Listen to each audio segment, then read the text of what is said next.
Thanks for tuning in to today's video. We're going to be looking at open rates and how we've been trying to get those to increase, which is normally one of the things that I try and focus on first when diagnosing campaigns, things like that.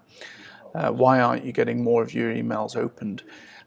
Because obviously the more people you get opening your email, the more people you've got a chance of engaging, and obviously that turns into conversions and off you go. So delivery, obviously try and get yourself going through a good delivery system.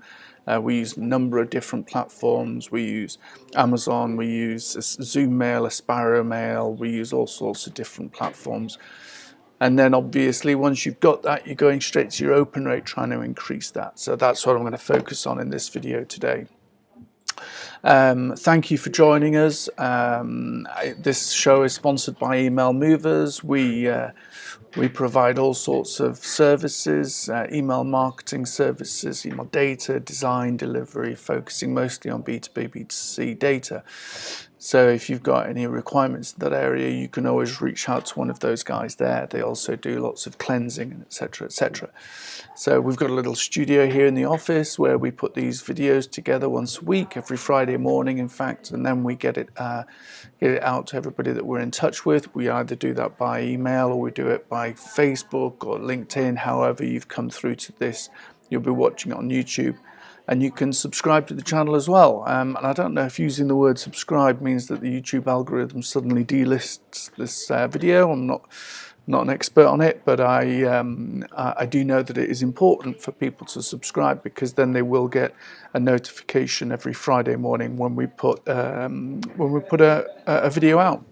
So we are in the office, which is why you can hear all sorts of people talking in the background stuff.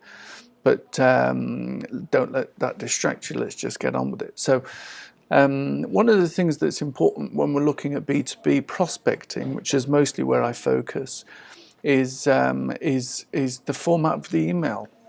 If you go in with a HTML email, so HTML email, we can have 2-3 different variations. We've got the HTML email, which has got all of the pictures on it, got lots of different images, that kind of thing. I'll show you an example of that in a moment. You can create those with all sorts of different tools out there. Drag and drop your images in, take great, beautiful pictures of your product, put it in, put a little bit of text in, all that kind of stuff. But you can also then create a plain text version of a HTML email. So you've got your HTML email, but it's actually a plain text email. And it's still got a picture in it, and it's got some bold, it's got some italics and some stuff like that, some case styling. But it's HTML. And then we've got plain text, which is completely text. It is there's no images in it. There's no room for rich text. So you can't put bold in it or anything like that. So the one that I go for is the plain text version of the HTML email, the middle one. Especially with my B2B prospecting, because what I'm trying to do is I'm trying to get the highest possible delivery rate, the highest possible open rate, the highest possible click-through rate on those initial emails, because I'm looking for as many people as I can at that level of engagement. I'm not really looking to impress just a few people with a flashy email. That can come a little bit later on. So if you've got great pictures of your product, don't worry, you can use them, but use them on a little bit later on. Don't use them in your introductory emails. And I'll show you why. Some of the testing that we've done shows that those emails don't get through as well as the plain text emails. And why is this? Well, because we've got filters running on all of these large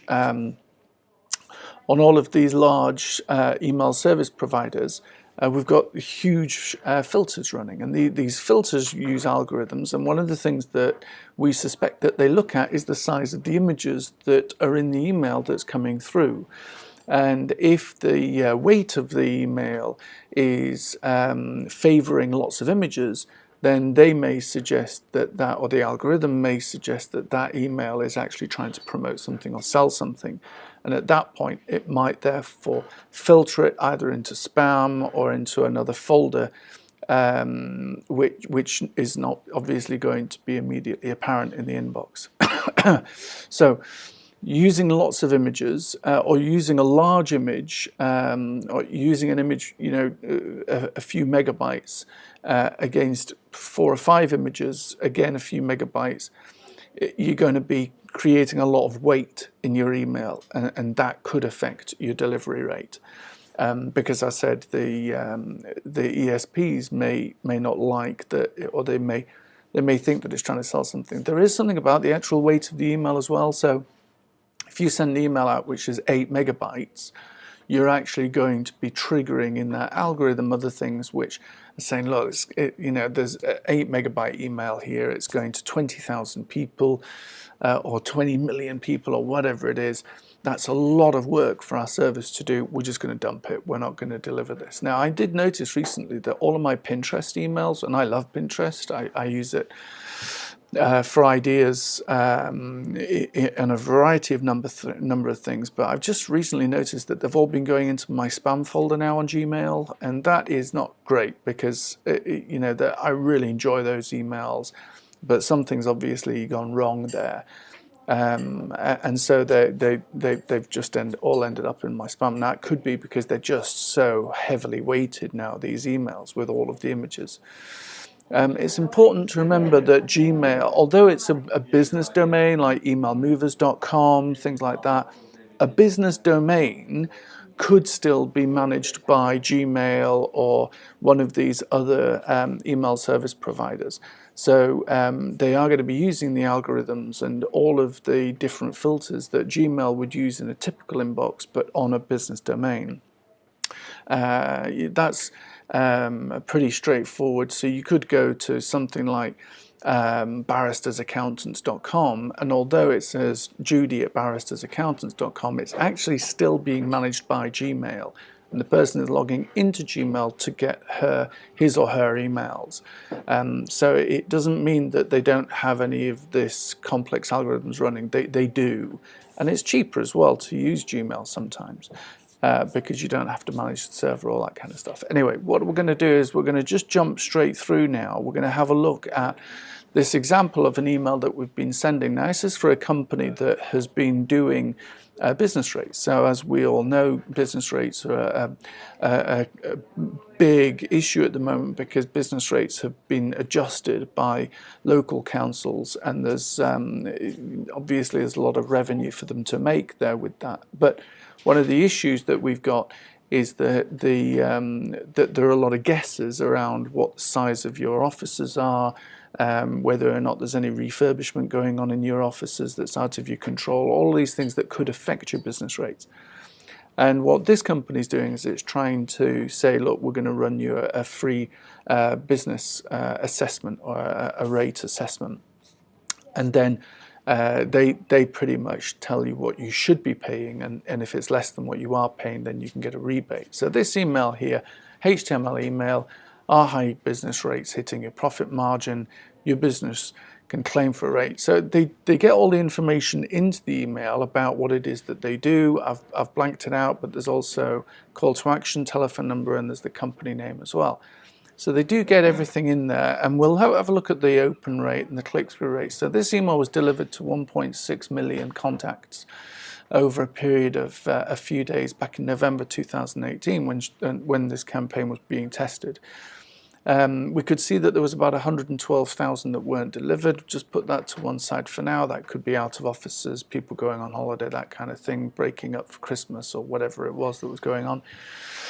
But it did still leave 1.5 million, or just over 1.5 million, and it had an open rate of 3.8%. So 58,000 people opened that email.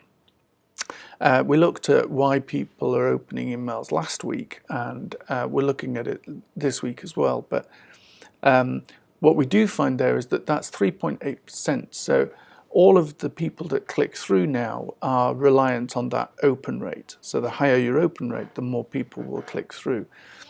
So even if the percentage remains the same.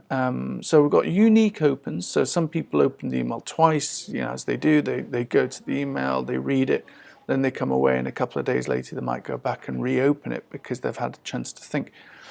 But clicks, 3,459 clicks through to that client's website, that person's website, which was 7.4%. So now they're working with that with those 3,459 clicks. Can we convert them?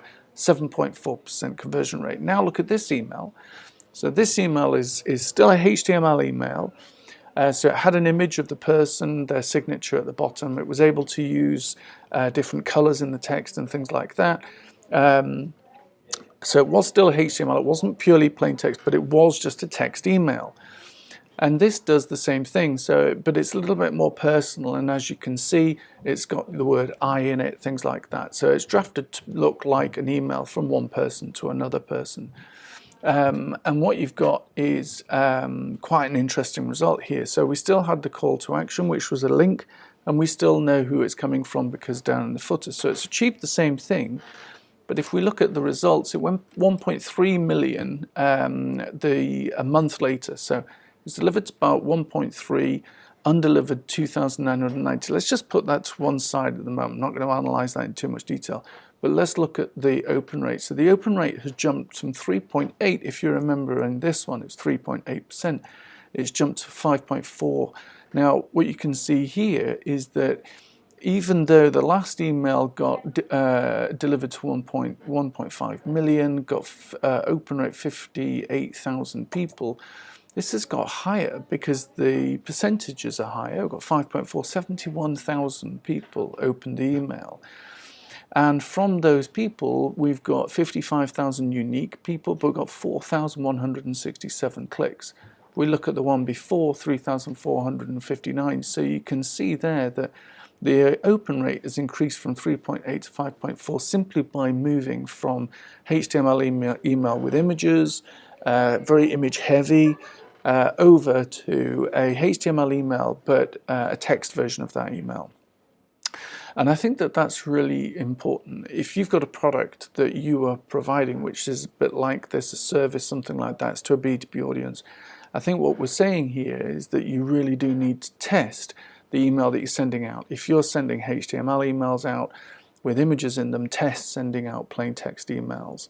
Or what I would say is HTML emails that are looking like text emails, and see whether or not you can increase that open rate. It looks as though the open rate there has increased by about 30–40% as a result of that. And because of that, it's got more people through, because if you saw there, the click-through rates remained the same, 7.4 I think it was, 7.5. So it's just that we've got more people clicking through now because the open rate was higher. So really interesting to test that.